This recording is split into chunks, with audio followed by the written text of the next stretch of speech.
Hello, good morning students. So we are going to discuss today magnetic effects of electric current.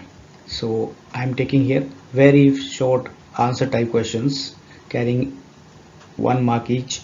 So let's take first question. Name the type of current used in household supply and B part is given by a cell. तो देखिए आप यहाँ पे name the type of current means used in house hold supply. घरों में कौन C supply आती है आपके पास? अल्टरनेटिंग करंट, एसी करंट आता है आपके घरों में, ठीक है, जिसकी पोलैरिटी चेंज करती रहती है with respect to time. And the B point is given by A cell and B cell या बैटरी आपके पास जो डायरेक्ट करंट देगा आपको, उसकी जो polarity that will not change, उसकी फ्रिक्वेंसी चेंज नहीं होगी, ठीक है। तो this is direct cell we can say, yeah, battery you can say. And the second question is state the observation made by Oersted on the basis of his experiment with current carrying conductors. ठीक है, जो scientist है ऑयस्टेड, उन्होंने कौन सा experiment किया था, ठीक है।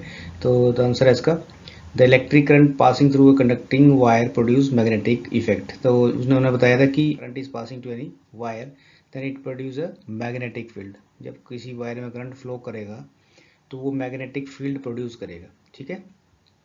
Next is name the device which is use to draw magnetic field lines. Name the device, ऐसे डिवाइस का नाम बताना आपको जो कि मैग्नेटिक फील्ड लाइंस को it is use to draw the magnetic field lines, that is compass needle. जब आप एक्सपेरिमेंट करोगे तो जैसे यहाँ पे कंपस रखेंगे तो कंपस वो दिखाएगा कि कहाँ से मैग्नेटिक फील्ड लाइंस आ रही हैं, ठीक है। तो this answer is compass needle. Next है identify the poles of the magnet in the given figure. देखिए यहाँ पे क्या हो रहा है, यहाँ पे मैग्नेटिक फील्ड लाइंस अंदर की तरफ आ रही हैं, इस तरफ से मैग्नेटिक फील्ड मींस नॉर्थ से साउथ की तरफ आ रही हैं। Here you can also see north से साउथ की तरफ आ रही हैं।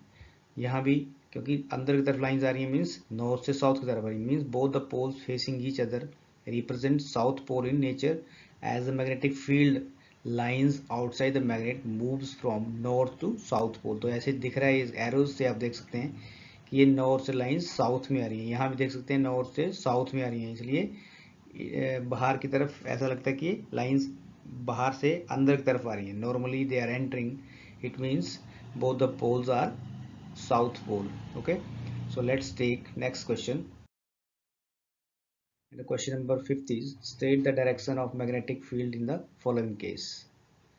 ये देखिए आपको force on the conductor direction दी हुई है और करंट की डायरेक्शन दी हुई है, ठीक है। तो आप इसको फ्लेमिंग लेफ्ट हैंड रूल से इसको फाइंड आउट कर सकते हैं। देखिए अब you stretch your hand like this, आपका जो ये जो थंब है दैट इंडिकेट्स द फोर्स, और जो first finger that indicating the magnetic field and the central finger indicating the current. तो जब आप अपने लेफ्ट हैंड को स्ट्रेच करेंगे तो आपको ये डायरेक्शन मिलेगी, मीन्स आपको जो डायरेक्शन है that is in the given situation according to Fleming's left hand rule force is along Y axis. ये देखिए आप ये स्ट्रेच, अपना हाथ को स्ट्रेच करिए लेफ्ट हैंड को और इस डायरेक्शन में आपको थंब को रखिए तो ये आपको फोर्स देगा।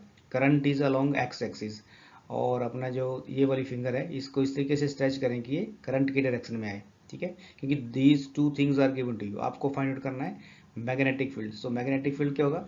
जेड डायरेक्शन में होगा, ठीक है। Then magnetic field is along Z direction as per this Fleming left hand rule, ठीक है। अपने हाथ को स्ट्रेच करिए, फोर्स फील्ड एंड करंट, तो ये जेड डायरेक्शन में आएगा, क्लियर। उसके बाद है state the direction of magnetic field in the following case, ठीक है। तो आपको एग्जाम में ऐसा डायग्राम नहीं आएगा, सिंपल आपको ये वाली डायग्राम आएगी और उसको आपको बताना है कि यहाँ पे मैग्नेटिक फील्ड की डायरेक्शन कौन सी है, जो भी आपको पूछा होगा, okay. Next question is state the direction of magnetic field in the following case. यहाँ पे आपको फोर्स दी हुई है और यहाँ पे electrons are moving in this direction, ठीक है। एक्स एक्सिस में ये इलेक्ट्रॉन्स मूव कर रहे हैं, ठीक है। तो आप देख सकते हैं यहाँ पे कि इलेक्ट्रॉन्स जिस डायरेक्शन में मूव करते हैं उसके अपोजिट डायरेक्शन में करंट की डायरेक्शन होती है। इसका मतलब करंट की डायरेक्शन ये है, तो अपने हाथ को आप इस तरीके से फ्लेमिंग लेफ्ट हैंड को इस तरीके से स्ट्रेच करेंगे कि जो करंट की direction that is towards this side, okay. क्योंकि इलेक्ट्रॉन्स के अपोजिट में करंट की मूवमेंट होती है as per the convention science, ठीक है। So this is perpendicular to the plane of paper in the, देखिए आप यहाँ पे जब इसको आप स्ट्रेच करोगे तो आपका जो फोर्स है दैट इज अप साइड और करंट की डायरेक्शन जो होगी आपके इस तरफ आएगी, ठीक है। और जो आपके पास मैग्नेटिक फील्ड की डायरेक्शन आएगी that is perpendicular to the plane of paper, plane of paper के परपेंडिकुलर, ठीक है। So this is Fleming left hand rule. So next है give one application of electromagnetic induction, ठीक है। तो ये टॉपिक हमारे सिलेबस से रिमूव हो गया इस बार के लिए। सो this phenomena is used in electric generator. तो इलेक्ट्रिक जनरेटर में हम इलेक्ट्रोमैग्नेटिक इंडक्शन के बारे में, means induction means something is produced when ever there is a change in flux, मतलब जब मैग्नेटिक फील्ड लाइन चेंज होंगी तो वहाँ पे कुछ प्रोड्यूस होगा, उसको इंड्यूस करंट बोलेंगे। तो ये this is a electromagnetic induction, electricity से मैग्नेटिक फील्ड और मैग्नेटिक फील्ड से something is induced. So this phenomena is known as, this phenomena is used in electric generator में, ये वाला फिनोमेना हमारा यूज होता है। ओके, सो लेट्स मूव टू द नेक्स्ट question. The next question is name the physical quantities which are indicated by the direction of thumb and forefinger in the Fleming right hand rule। Simple, आपको डायग्राम बनाने की जरूरत नहीं है, आप अपने हाथ को स्ट्रेच कीजिए, stretch your hand and force field and current means आपका thumb, first finger and the middle finger they mutually are perpendicular to each other, means thumb के बिल्कुल म्यूचुअली परपेंडिकुलर होंगे आपकी फर्स्ट फिंगर और मिडल फिंगर। तो इसने पूछा हुआ है कि यहाँ पे कि आपको थंब और फोर फिंगर को बताना है। तो थंब आपका क्या रिप्रेजेंट करता है, indicates direction of motion of the conductor, ठीक है। और जो आपके पास फोर फिंगर है that direction of magnetic field. आप देख सकते हैं फोर्स फील्ड करंट मतलब मोशन ऑफ द कंडक्टर, और field then current, force field current. तो आपको यहाँ पे पूछा हुआ कि थंब एंड फोर फिंगर, तो थंब आपका मोशन ऑफ द कंडक्टर हो गया, और जो आपका फोर फिंगर है that is direction of magnetic field, ठीक है। नेक्स्ट है a positively charged particle, maximum time is such type of questions are coming, ठीक है, from many last years, ठीक है। सो a positively charged particle, alpha particle जिसको बोल रहे हैं हम, projected towards waste is deflected towards north bye a magnetic field. ये पहले भी हमने क्वेश्चन किया हुआ है, the direction of magnetic field is, आपको बताना है कि जैसे कोई अल्फा पार्टिकल है, चार्ज पार्टिकल है, उसको वेस्ट की तरफ, जैसे this is north south east west, इस तरफ को जा रहा है towards waste, is deflected towards north, और ऊपर की साइड वो डिफ्लेक्ट हो रहा है। तो डायरेक्शन ऑफ मैग्नेटिक फील्ड कहाँ आएगी, तो अगर आप Fleming left hand rule use करेंगे तो आपको पता चलेगा कि ये अप साइड में जो डायरेक्शन है magnetic field that is towards up side.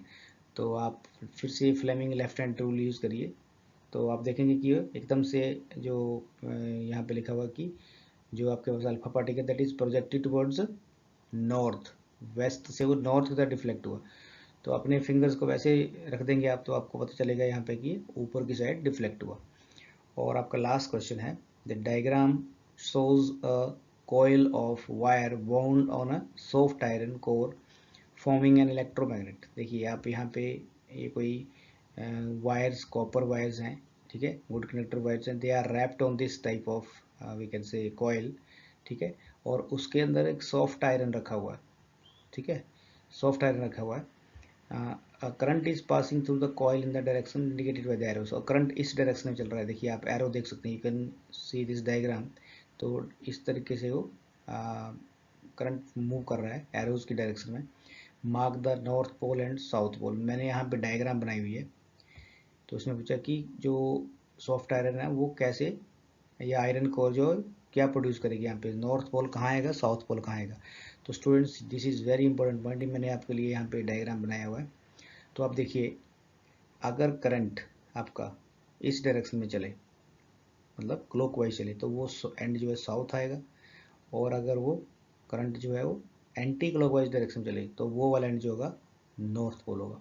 तो आप यहाँ पे देख सकते हैं, ठीक है, यहाँ लिखा हुआ using clock face rule A is south pole, A जो है वो साउथ पोल है, क्योंकि करंट की डायरेक्शन जो एरो बोला हुआ है, आप देखिए आपको लग रहा है कि सेम है दोनों, लेकिन यहाँ पे बोला हुआ है कि यहाँ पे देखिए आप कि current is passing through the coil in the direction indicated by the arrows. तो आपको इसको देखना नहीं है, आपको इस तरफ आना है। तो ये डायरेक्शन देखिए आप, दिस इज क्लॉकवाइज डायरेक्शन। आप बोलेंगे कि ये भी क्लॉकवाइज है, तो ए क्लॉकवाइज होगी, ठीक है। करंट मीन्स इस एरो से ही पूछा हुआ है इसमें कि आप बताइए कि इस जो एरो है यहाँ पे ये कौन सी डायरेक्शन शो कर रहा है। तो आपको बाय यूजिंग दिस रूल, ठीक है, कि ये क्लॉकवाइज एरो है, तो इसका मतलब A is south pole, A is south pole and B is north pole, ठीक है। तो आप ऐसे बता सकते हैं कि this is south pole, A and is south pole and B is north pole, इसके बिल्कुल अपोजिट होगा वो, क्लियर। तो आपको ये सिर्फ एरो देखना है कि हाँ भाई ये this is clockwise direction. Okay students, so hope you understood all these questions. This was about these all 10 questions. So shortly we will meet with the new video. So thank you students, keep watching. Thank you very much.